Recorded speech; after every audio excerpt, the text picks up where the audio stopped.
A Franklin County spokesman says the Blueways help attract visitors from all over, and he says that it's good for the county because these visitors buy groceries, get gas, and some even move here.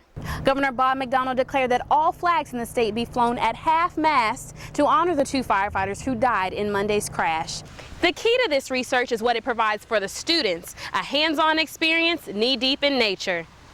This week, over 350 students from 8 different states will be housed at Stonewall Jackson Middle School. This garden is not only feeding the community, but it's also providing a lesson in hard work for the teen volunteers who thought of the idea. The owner says he's had these goats for just about 7 years now, and he says as far as he knows, they climb up to the sign just about every day. The beauty of this small town speedway is the family aspect. One racer says he learned to drive a stick at age 6 and has been driving ever since.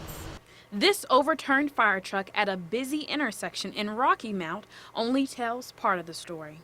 This Ford Escape had the green light and ran into the fire truck that was on its way to a house fire. Lights and sirens weren't enough to prevent the crash that killed 59-year-old Fire Chief Posey Dillon and 67-year-old firefighter Danny Altus. After flipping 3 times, the truck landed on this Ford Mustang. This woman grabbed the shirt off of a bystander to apply pressure, trying to save the life of one of the firefighters.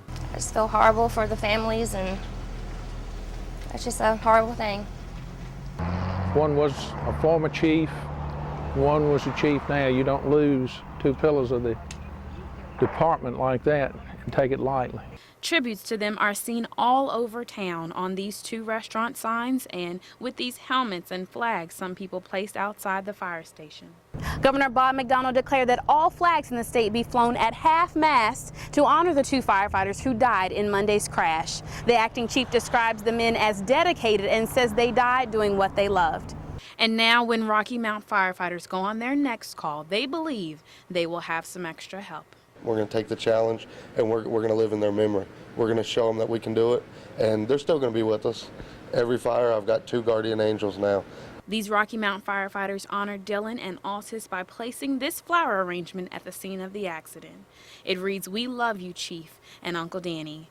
The loyalty and brotherhood in the Rocky Mount Fire Department shows that these 2 will not be forgotten.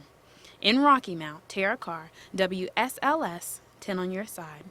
It's not unusual to see goats hanging around in Southwest Virginia, but you usually don't see them on billboards. Many drivers have spotted these goats hanging out on a billboard for IHOP headed north on 220. I saw the goats probably about six weeks ago, and I was driving home from Danville, Virginia, and I had to take a second look to see what was on there. IHOP District Manager Clyde Brummett says the goats are bringing them great publicity. It's pretty amazing how you're driving down the road and all of a sudden you see goats on the billboard platform.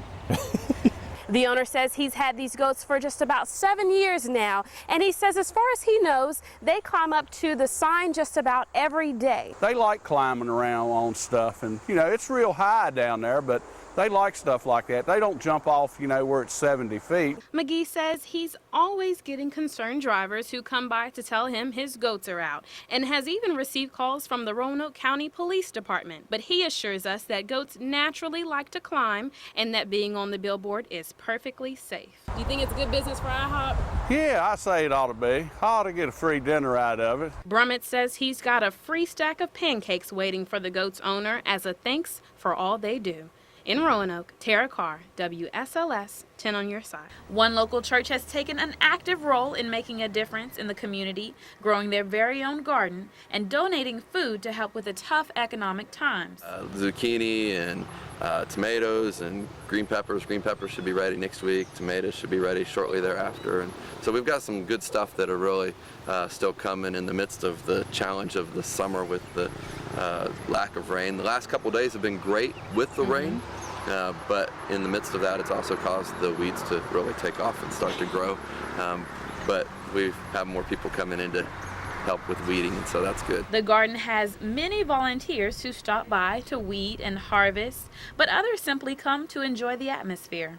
The people have just really enjoyed seeing the garden, are very supportive of it, appreciative of what we were doing, and there are some people that actually will stop and pick up their lunch and drive out here and park and eat their lunch just looking at the garden because it reminds them of when they were growing up or something like that. So. This garden is not only feeding the community, but it's also providing a lesson in hard work for the teen volunteers who thought of the idea. I'm very proud of our young people because it was our teenagers that came up with the idea and told the youth pastor or the assistant pastor, and then he came in turn told me. The church has inspired congregations as far as Tennessee and Indiana to start similar projects, and a group will be coming down this weekend to lend a helping hand here in Roanoke.